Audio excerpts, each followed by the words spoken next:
Salut les devins, c'est Saikyo. À la fin du film Dragon Ball Super Broly sorti en 2018 au Japon, Freezer affirmait qu'augmenter sa puissance ne suffisait pas face au duo de Saiyan Goku et Vegeta qui par définition sont toujours deux, tandis que lui était seul. Alors, au lieu de se morfondre dans les remords de ne pas avoir assisté Broly dans ses combats face à ces derniers, Freezer a décidé de faire table rase du passé et de se projeter vers l'avenir, en voulant se trouver un allié à sa mesure également. Dans le fond, on ne peut pas lui donner tort. Dans le film Résurrection de Freezer, si Vegeta lui faisait face seul, il n'y aurait pas eu alors Goku pour l'empêcher de mourir une seconde fois, lorsque Whis avait remonté le temps. Un peu plus tard dans Dragon Ball Super, une fois revenu de l'enfer, Goku lui faisait face seul et l'autoproclamé Shin Golden Freezer, en français le vrai Golden Freezer, dans la version donc animée, était loin de démériter face aux héros de l'œuvre qu'il assistera un peu plus tard en fin de tournoi du pouvoir afin d'octroyer la survie de leur univers, le 7ème, lui permettant d'obtenir dans la foulée récompense de Beerus via l'action de Whis le ressuscitant.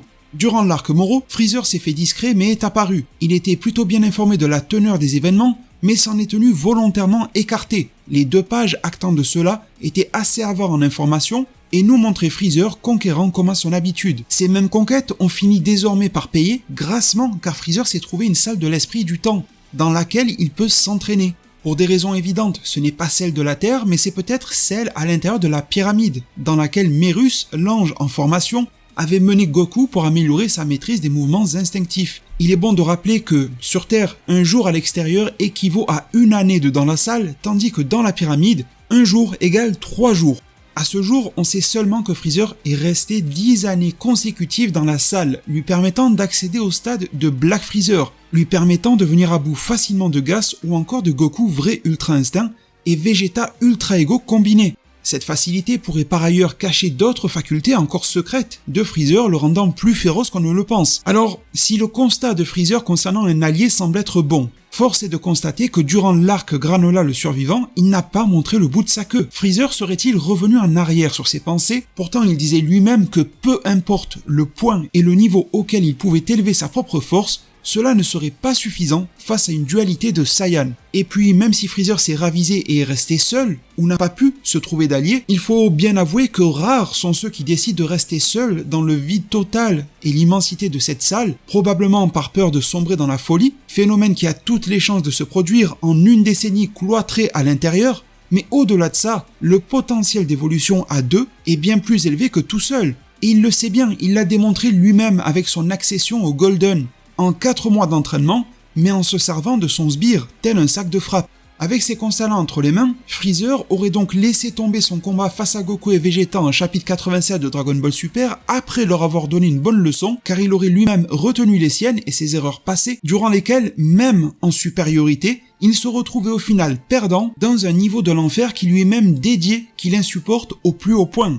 Et ce début de victoire de Freezer sur Goku et Vegeta en chapitre 87 n'était peut-être pas suffisante à ses yeux. Suite aux éléments historiques de Dragon Ball mais aussi très récents de Dragon Ball Super, Freezer est clairement au point sur les capacités à la fois de téléportation et de fusion des fils de Bardock et du roi Saiyan qui, elles, combinées, auraient pu venir à bout de Black Freezer à n'en pas douter, en s'isolant, pratiquant la fusion et en revenant lui faire face. Durant ce même chapitre 87, Freezer le dira lui-même. Il quitte la planète céréale en vue d'une autre cible. Il n'était pas venu pour ces deux. Cela a déjà été discuté durant la review et tout pointe du doigt vers Broly, si l'on raccorde les éléments du film éponyme et le nouveau film Super Héros, lorsque Freezer y est discuté. Ce qui peut paraître aussi logique, car au moment même où Freezer réalisait le fait qu'il devait être en duo, ses adversaires passer au trio. Trio bien accompagné désormais, si l'on y accole pourquoi pas Gohan, Piccolo, pourquoi pas Granola ou encore Merus à condition qu'il n'ait pas trop régressé en devenant mortel. Le moment semble alors plus qu'opportun pour Freezer de se faire un allié et de l'avoir dans sa poche d'ores et déjà à l'intérieur de cette chambre de l'esprit et du temps, mais aussi ensuite pour les nouvelles histoires de Dragon Ball Super à l'extérieur.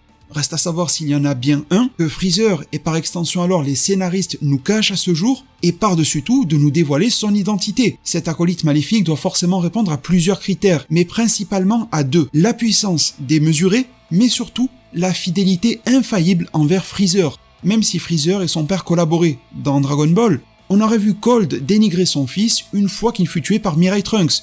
Mais surtout, le récent film Broly nous montrera le relationnel tendu entre Freezer et son paternel, et le fait que Freezer se montrera plus docile, une fois que Cold lui transmettra le pouvoir sur les peuples et les planètes soumis. Au dossier s'ajoute aussi la trahison de Freezer envers Frost de l'univers 6 durant le tournoi du pouvoir qui est très frappante. Et hors chronologie de Dragon Ball, dans les films Dragon Ball Z des années 90, Cooler ne portait pas réellement Freezer dans son cœur, mais il souhaitait plutôt dépoussiérer son propre honneur et redorer le blason de l'empire familial. La première piste sera alors de rendre canon Cooler, tout comme Broly a rejoint la chronologie de Dragon Ball en 2018. À l'avenir, à partir de 2022, 2023 et suivant, Cooler pourrait rejoindre l'histoire, en reprenant ses caractéristiques principales du film d'époque, mais cela semble trop risqué, à la vue des éléments déjà exposés pour Freezer, et pourrait le mener à sa perte si conflit il y a, et ce conflit est plus que probable. De plus, nous sortir un frère surpuissant, rester silencieux tout ce temps sans jamais demander à accéder au pouvoir, ni même créer son empire parallèle, semble totalement hors sujet. Encore que cela reste à modérer, car s'il existait sans jamais avoir exploité son potentiel, sans même savoir qu'il faisait partie de la famille de Freezer et du roi Cold, et qu'il menait une vie relativement paisible, Zuno l'Omniscient pourrait en révéler sa localisation très précise à Freezer, ce même Freezer qui par le biais de 2-3 artifices scénaristiques vient tout juste de recruter Maki et Oil des Eaters dans son équipage. Étrangement, ce sont ces deux qui ont rendu récemment visite à ce même Zuno, aux connaissances infinies. Deuxième option, et celle-ci pourrait nettement plus coller à l'intellect de Freezer, cet acolyte pourrait être une création de type artificiel, pour être totalement taillé sur mesure pour Freezer. Une création grâce au savoir de son armée, en utilisant une base de 7-3 que l'on ferait dériver, mais il ne faut pas non plus sous-estimer les dragons. Torombo va être mis de côté, mais il reste Shenron, Purunga, et plus difficilement car il faut les réunir, mais surtout il faut savoir parler le langage divin, il y a aussi Super Shenron. En exaucant un vœu auprès de l'un de ces 3 dragons, Freezer pourrait parvenir à ses fins, et l'arc Granola amener une preuve supplémentaire à un phénomène déjà connu de Dragon Ball, à savoir que les effets d'un vœu dépendent expressément de la formulation de ce dernier. Granola et Gas sont devenus tous deux les plus puissants de l'univers à certains instants, mais nous avons tous remarqué que ce n'était pas au même prix et pas aux mêmes conditions d'utilisation de leurs puissances respectives.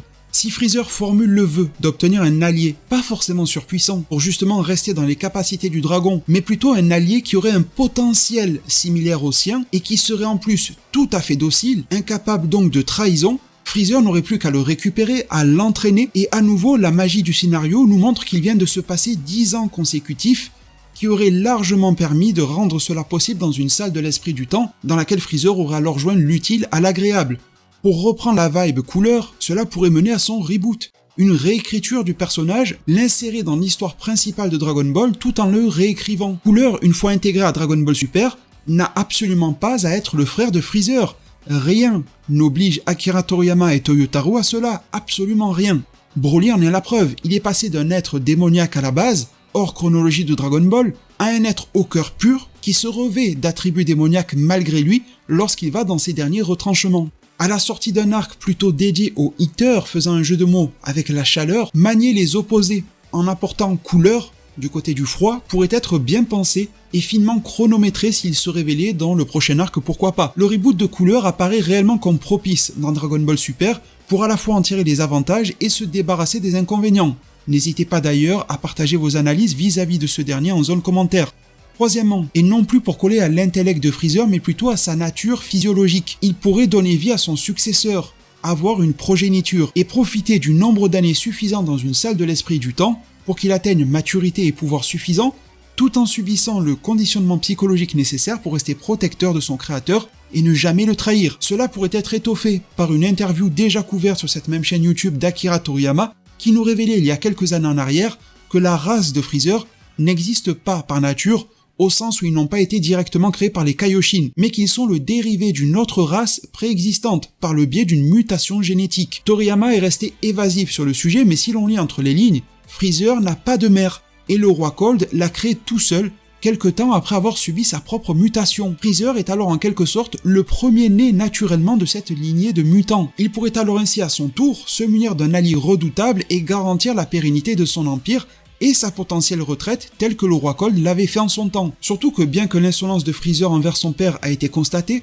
On sait également qu'il tirait bien des leçons de Cold, telles que le fait de ne jamais défier Beerus, bien trop destructeur pour eux. Alors en bonus, étant donné que son nom aura été prononcé à maintes fois, Freezer pourrait songer à ramener tout simplement son père Cold à la vie, en se disant que son potentiel n'avait jamais été exploité. Un vœu pourrait facilement être formulé en ce sens, pour obtenir de lui le maximum, mais cela semble réellement capillotracté pour que l'œuvre Dragon Ball Super en arrive là. Tout cela, et peu importe la voie choisie, dans un objectif bien plus élevé que les petites querelles avec Goku et Vegeta, mais plutôt de renverser les divinités, y compris Zeno, tel que l'anime le répétait assez souvent, ce qui viendrait boucler la prédiction du poisson oracle. En s'opposant et renversant les divinités, nous aurions forcément face à un être dont la puissance déséquilibrerait l'univers 7 tout entier. Et pourquoi pas ensuite tenter d'empiéter sur le reste du multivers. Cela vient mettre un terme à ce sujet d'analyse de la situation d'entre-deux arcs du manga Dragon Ball Super, Granola le survivant ayant touché à son terme en chapitre 87, le 88e devrait être porteur du nouvel arc, il a été annoncé et promis, mais à une date à ce jour indéterminée, faisant qu'il n'y a pas eu de chapitre de Dragon Ball Super ce mois-ci, et qu'il n'y en aura très probablement pas en octobre 2022. Le magazine japonais V-Jump n'ayant fait aucune allusion à cela ce mois-ci. Mais très chers devins, nous en sommes arrivés au terme de cette vidéo, je vous remercie infiniment pour tout le soutien que vous y apporterez, tel que vous le faites d'ailleurs depuis des années sur la chaîne YouTube, merci infiniment pour cela. N'hésitez pas à mettre un maximum de pouces bleus, à vous abonner si ce n'est pas déjà fait, et à activer la cloche pour ne pas rater la prochaine apparition de Black Freezer. Merci infiniment pour tout, prenez tous extrêmement bien soin de votre futur, et à plus pour de prochains arts divinatoires.